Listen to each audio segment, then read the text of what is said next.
searching for the magic frequency. And we start with 100 hertz, and we look through the microscope to see if anything's happening. We watch for 5 minutes. Nothing happens. We try hundreds and hundreds of frequencies, if not thousands, until we find the magic combination. Because we believed there just had to be a better way. There had to be a better way. And we think we may have found it. I have here 2 identical tuning forks, both tuned to the note A, the note an orchestra tunes to. These forks are both made to vibrate 440 times per second. We say their frequency is 440 hertz.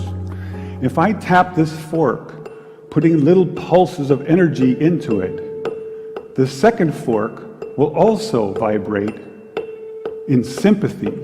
And if I silence this fork, we just may hear the other singing its tone.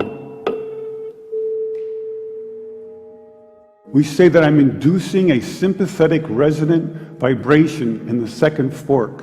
It only works because both forks are tuned to the exact same frequency. Now, many of us have seen this very charming young man on the internet who shatters crystal glasses with his powerful voice. But if you watch him carefully, you'll see that first he taps the glass with his finger and listens. The glass sings its natural resonant pitch. Then he takes a deep breath and sings a loud, long note.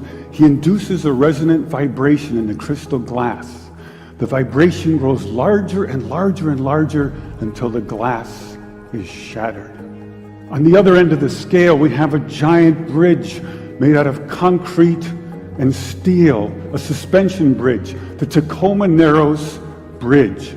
Cars and trucks and buses are going over it every day. And unfortunately, where they built this bridge, there was a steady wind blowing across it. And one day this wind induces a small vibration in the bridge, hardly noticeable. But the frequency of the vibration matches the resonant frequency of some part of the bridge. And the vibration gets larger and larger and larger until the bridge collapses into the river below. A destructive resonant frequency. So on one end of the scale, we have a giant concrete and steel bridge destroyed by resonance.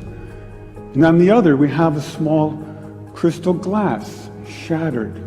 So maybe we could shatter something even smaller, something really small, something you would need a microscope to see. Maybe we could shatter a living microorganism. So maybe we could change a biological living liquid crystal with a special electronic signal. But in order to do that, we would need some kind of device. So we search the US patent database, and we find this invention by a physician, Dr. James Bear of Albuquerque, New Mexico. It's called a resonant frequency therapy device, and its purpose is to induce a resonant vibration in a living organism or cell. If I put in, say, 100 hertz, out will come 100 pulses per second. If I put in 200 hertz, we'll get 200 pulses. So now we're searching for the magic frequency. And we start with 100 hertz, and we look through the microscope to see if anything's happening. We watch for 5 minutes. Nothing happens. So we try 101 hertz.